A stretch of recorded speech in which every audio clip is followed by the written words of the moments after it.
Hər kəsə salam. Winner Talk seriyamızın ikinci bölümləri ilə sizlərləyik. Bugünkü qonağımız 11-ci sinif şagirdi olmasına baxmayaraq New Yorkda BMT-nin baş ofisində Bestlegate adına layiq görülmüş Özcan Məsiyevdir. Özcan, xoş gəlmisən. Xoş gördük. Bu təcrübə sənə nə qazandırdı? Bu təcrübə mənə əsasən özgüvən qazandırdı. Mən MUN konferansında bir çox xarici tələbələrlə ünsiyyət qurmağı öyrəndim və burada bir çox dost qazandım və son olaraq da şəxsi inkişafına çox böyük rol oldu. Səncə niyə şagirdlər MUN-ə qoşulmalıdır? Məncə tələbələr MUN-ə qoşulmalıdır. Çünki MUN-də komanda ilə işləmək, liderlik və ən əsası isə böyük auditlərə qarşısında çıxış eləmək təcrübələri yaşayırıq.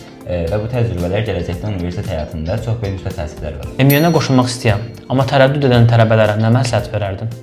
Tərəddüd edən tələbələrə demək istəyirəm ki, öncəliklə özgüvənli olsunlar və ilk addım atsınlar. Komfort zonasından çıxmaq və yeni təcrübələr qazanmaq lazımdır. Mən əminəm ki, əgər ilk MUN-də iştirak etsələr, bunu çox bəyənəcəklər və ikinci dəfə də MUN-də iştirak etmək istəyəcəklər. Çox gözəl. Təşəkkürlər Özcan gəldiyin üçün. Mən təşəkkür edirəm. Növbəti Winner Talks bölümündə görüşənədək.